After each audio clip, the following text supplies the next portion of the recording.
أعوذ بالله من الشيطان الرجيم بسم الله الرحمن الرحيم الحمد لله رب العالمين والصلاة والسلام على أشرف الأنبياء والمرسلين ورحمة للعالمين بالقاسم محمد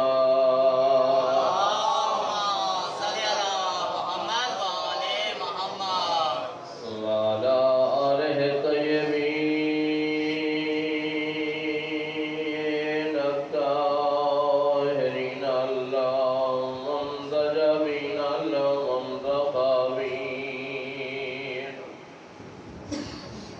لا سيما والحسن المعصوم المسموم والحسين المخزون المظلوم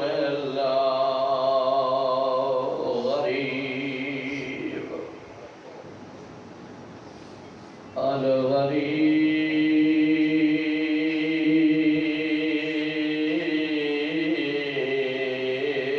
شہید کربلا بلا جرم ولا خطا الذي قال في وقت وحدته وحين غربته يا هل بالناصر ينصرنا هل من مغيث يغيثنا وهل من ذاب يذبح عن حرم رسول الله أما بعد فقد قال الله تبارك وتعالى في كتابه المجيد والفرقان الحميد وقوله الحق بسم الله الرحمن الرحيم وننزل من القرآن ما هو شفاء ورحمة للمؤمنين صلوات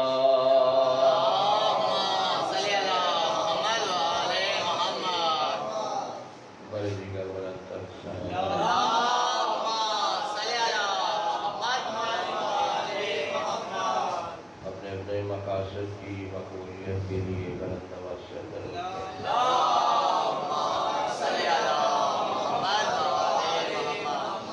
اپنے اپنے مرحومین اور اولیاء مومنین مرحومین کے بلندی درجات کے لیے بلند آواز سے درود پڑھیں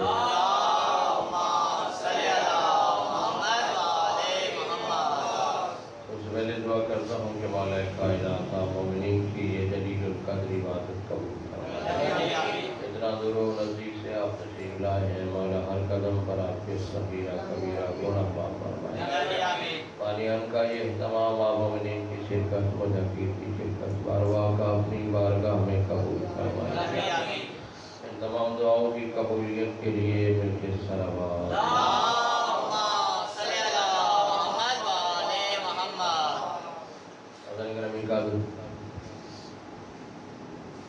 عشرہ محرم الحرام عشرہ ثانی کی یہ مجلس اعزا عرصہ دراز سے مجالس کا انعقاد ہوتا ہے مجاہدین کو بھی یہ شرف حاصل ہوتا ہے آپ مومنین کی زیارت کا پہلی مجلس میں اسی طرح تاخیر ہوتی ہے اور آپ واقع میں اس بات کیونکہ حیدر بھائی کی طرح وہاں بھی محبت کرنے والے وہ بھی